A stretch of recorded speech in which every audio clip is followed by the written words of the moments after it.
सुरेश एक फोटोग्राफर था जिसे अजीब तस्वीरें खींचने का बहुत शौक था। एक दिन उसे एक पुराना और सुनसान हवेली मिला। हवेली की दीवारों पर काई जमी हुई थी और दरवाजे इतनी जोर से क्रीक्ट कर रहे थे कि लगता था जैसे हवेली खुद बोल रही हो।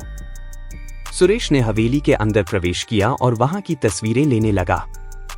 अचानक उसने एक पुरानी तस्वीर देखी जिसमें एक सुंदर महिला खड़ी थी, लेकिन उसके चेहरे पर एक अजीब सी छाया थी। सुरेश ने तस्वीर खींची, लेकिन उसके बाद अजीब घटनाएं शुरू हो गईं।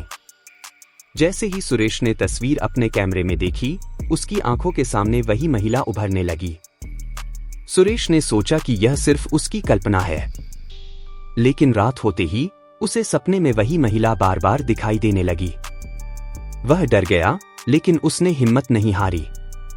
एक रात सुरेश ने तय किया कि वह उस तस्वीर के बारे में और जानकारी इकट्ठा करेगा।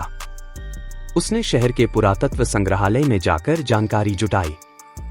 वहां उसे पता चला कि वह महिला हवेली की पहली मालिक थी जो एक रात रहस्यमय तरीके से गायब हो गई थी।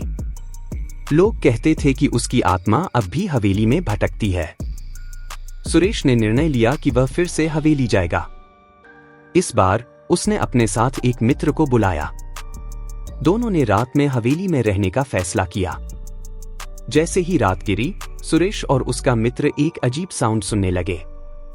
दरवाजे खुद ब खुद खुलने लगे और अंधेरे से वही महिला बाहर आई।